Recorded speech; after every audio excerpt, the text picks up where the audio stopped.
Pam Shaughnessey Banks. I'm the president of Shaughnessey Banks Funeral Home and a licensed funeral director since 1978.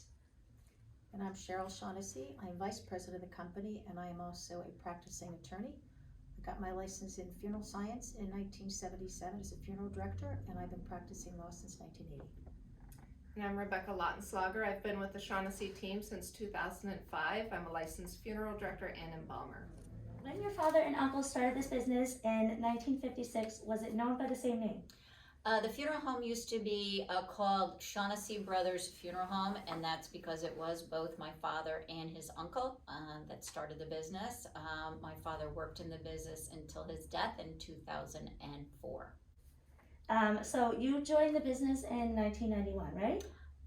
Correct. I joined in 1991 and never expected to be a funeral director because my family was always in the funeral business, and we always saw my father getting up in the middle of Christmas dinner to go out to help someone, do a wake on Christmas Day, and I thought, oh, this is not the life I want for me. But in the end, it's worked out pretty well. I enjoy what I do. I think women do a great job in funeral service, and so that's why we are kind of an all-women team.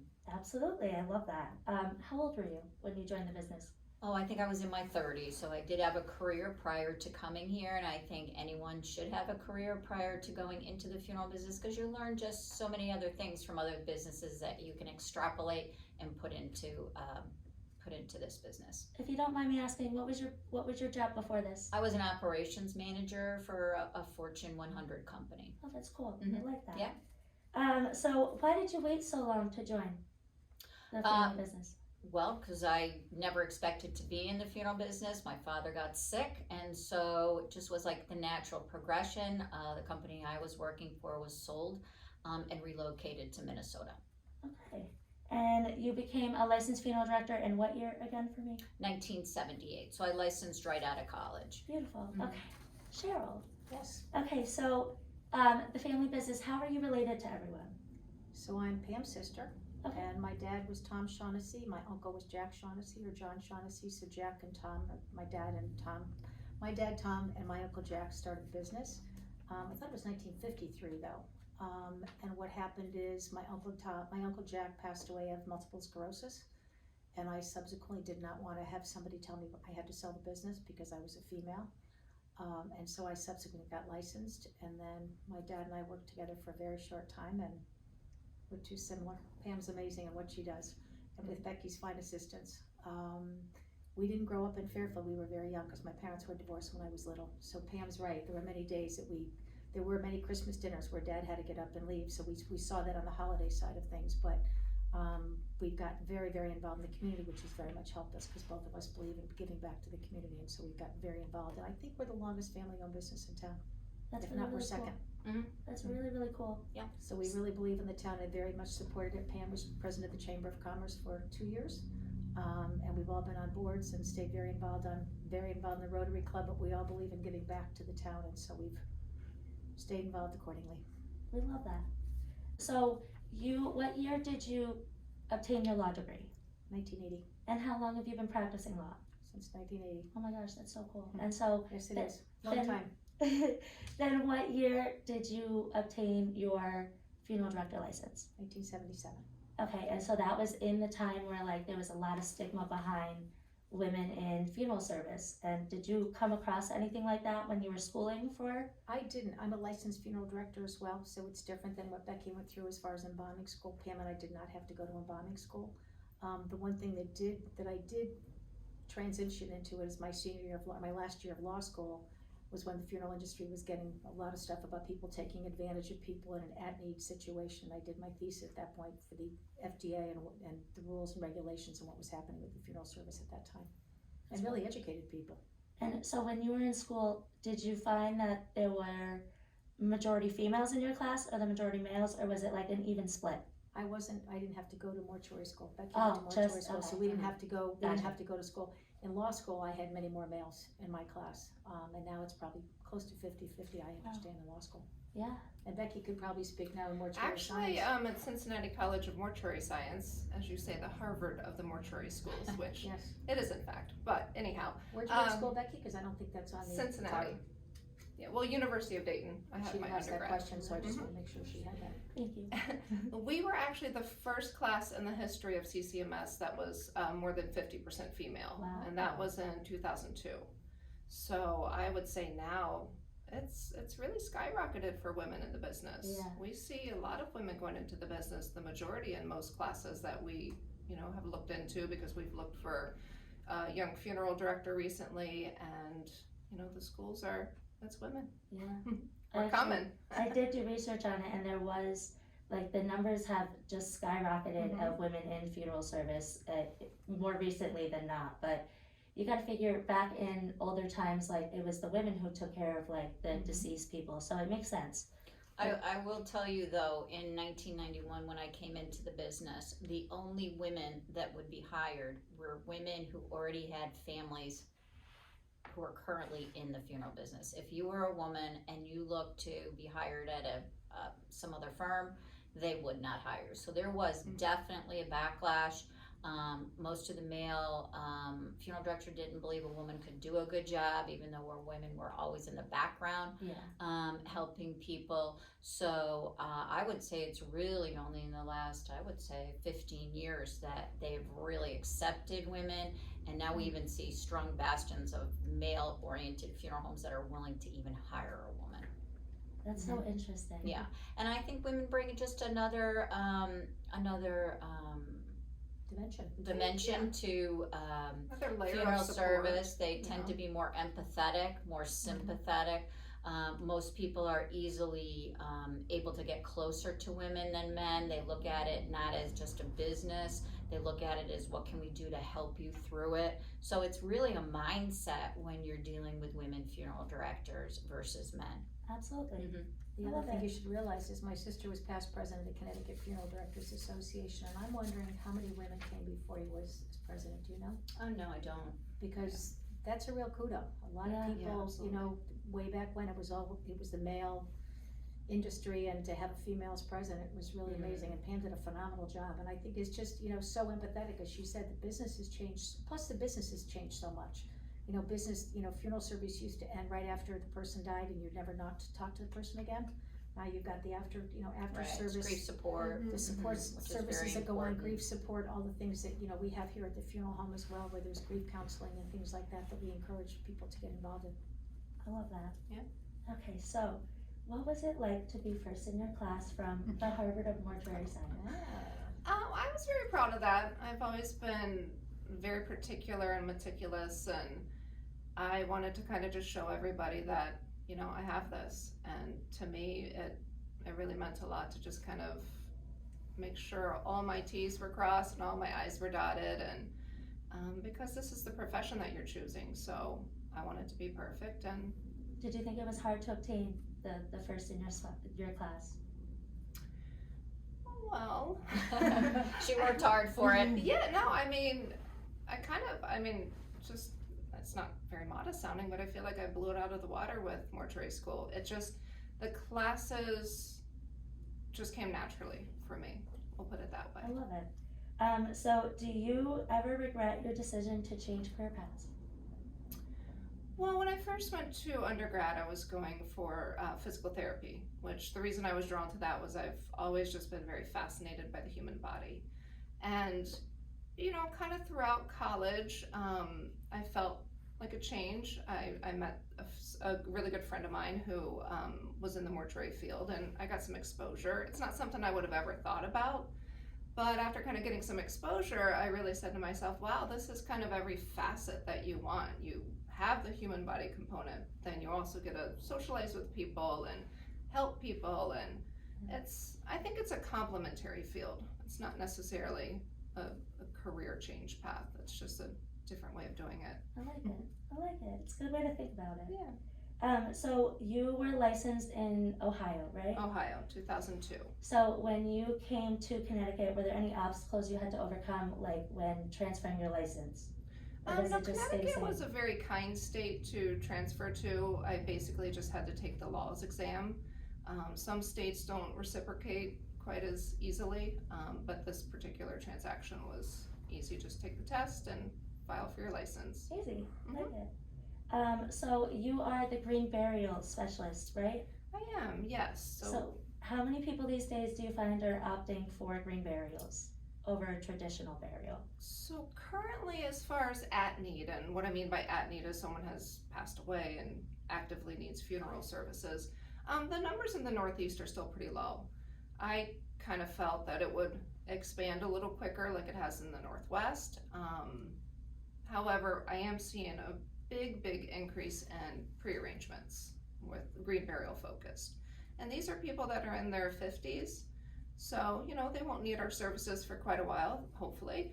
And but that's kind of the generation that I think is gearing more towards it. We've had a few people, with the eco-friendly burials, but I think it's going to be coming.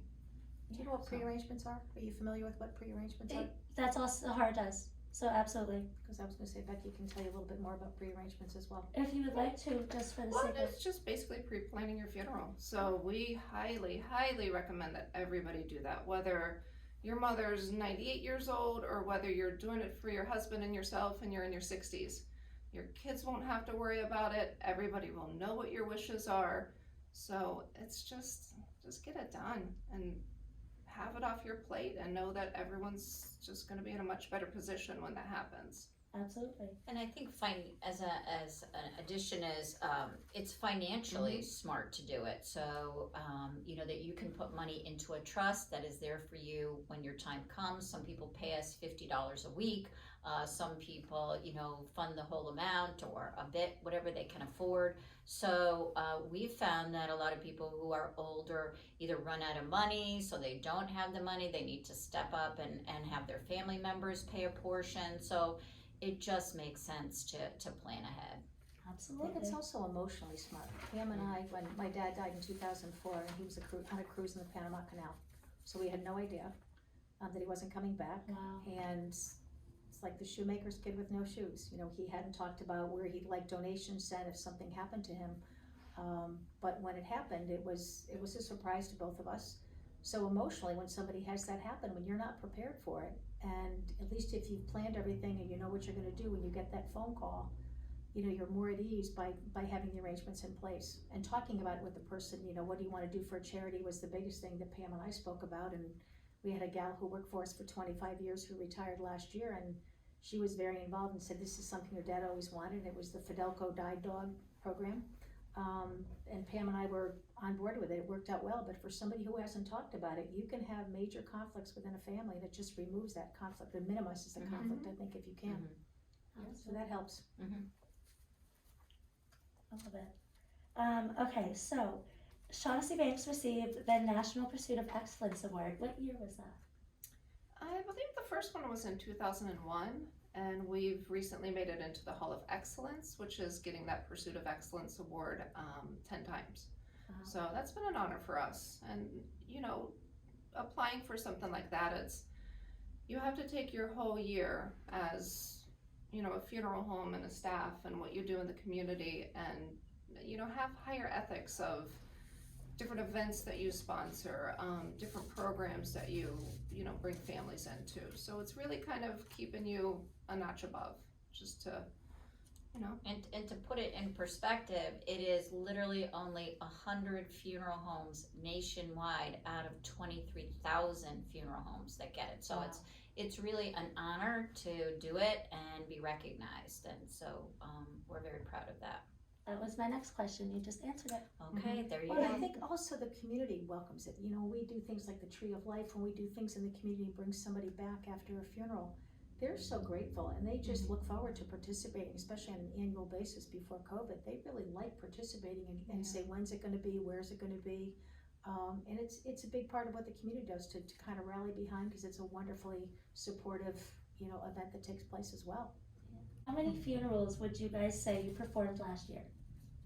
I don't know the exact number, but we're usually around 100. 125 a year 125. typically Yeah. that we do a year. Is that on average? Like, does Yeah, it that's stay that. about the same throughout the years, or has it gone up? It or? does. That's the average, It yeah. fluctuates a little, but in general. And what are the average cost of your services? Last year, or with cremation, with COVID, what period of time are you talking about? Because COVID obviously made a big difference in everyone's life. Yeah, absolutely. So let's just give like a generalized like overview of this. So let's do maybe like a traditional burial service, and then we'll do a traditional cremation, and then maybe a direct of each of them. Okay, for it, you wanna Sure. answer that, or- Yeah. I mean, there's a lot of variables, of course, but I would say a traditional service would be around 10 to 14,000, just depending on those variables. There's third-party fees involved as well, like with churches and newspapers, cemeteries, things of that nature. And I would say a typical cremation service, again, being cremated is just the disposition, so people always think cremation is automatically so much less expensive, but depends on what sort of services you have with that. So that can range from, a direct cremation around 3,900 to, 8,000 if you're going to church, and if maybe you're having a viewing as well. Some people don't understand that with cremation you can still have a viewing, and a lot of people do opt for that. But instead of going to the cemetery to be buried, they're cremated after the service. And in terms of green burials, are they less expensive or more expensive than traditional They're pretty service? in line with traditional services because the actual service component doesn't change a whole lot. It's just kind of using different products and different approaches to, handling the deceased person. So on your website, you guys have all of these little different organizations that you guys support, and I just want to have a brief overview of some of the ways you guys support them, or like some of the things you do in order to show support for them. Are you talking? Does that make sense? With Rotary? So I am a Fairfield Rotarian, member of the Rotary International. I've been a Rotarian since 1988. I was the first female president. I support it greatly. I firmly believe in giving back. It's the largest service club in the world. We donate, we show up for events, we being the funeral home, me individually when in my practice of law, we show up, but we donate if they need something. We have in Fairfield, we do a big Memorial Day parade, and our Rotary Club is very, very involved in the community, giving back to an organization called Homes for the Brave. So that's probably one of the biggest things I do, as well as being active as well in the Bar Association. But as I alluded to earlier, we've been very involved in the Chamber of Commerce.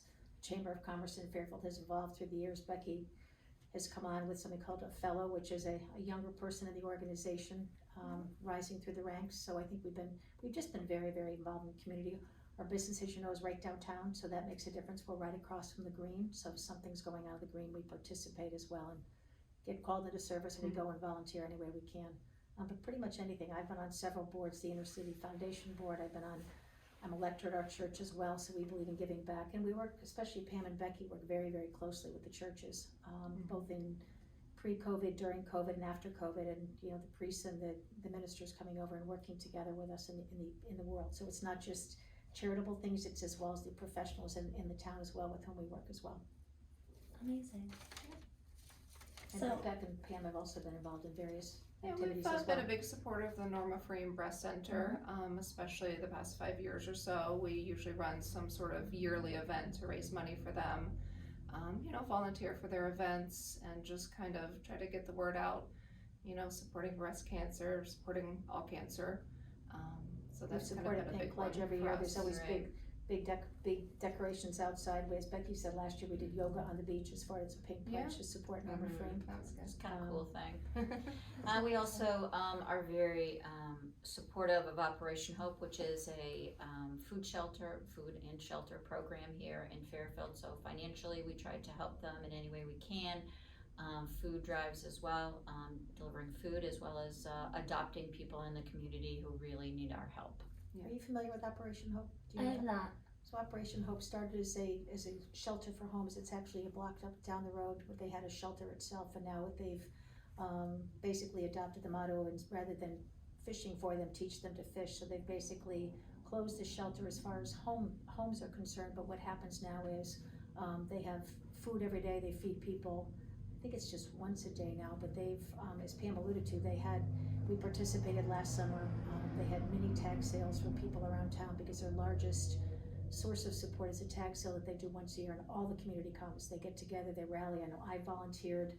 I think Pam and Becky have as well. And what happens this year is because of the pandemic, they couldn't do anything last year, but this year, because of the pandemic, they had smaller tag sales. So Pam and I volunteered Just to do raise money. It's tag really sales as raising well, just to money, help them, because they do an amazing amount. And our director, Carla Becklos, is phenomenal in what she does for the community, and just not just the Fairfield community, but nationally, certainly Fairfield County, and what the role she plays. So we all believe in really giving back to them as well, and really enjoy doing it. It's a great way to meet people, great way to get involved. Well, you're in the business of helping people, so it totally makes sense. Sure do.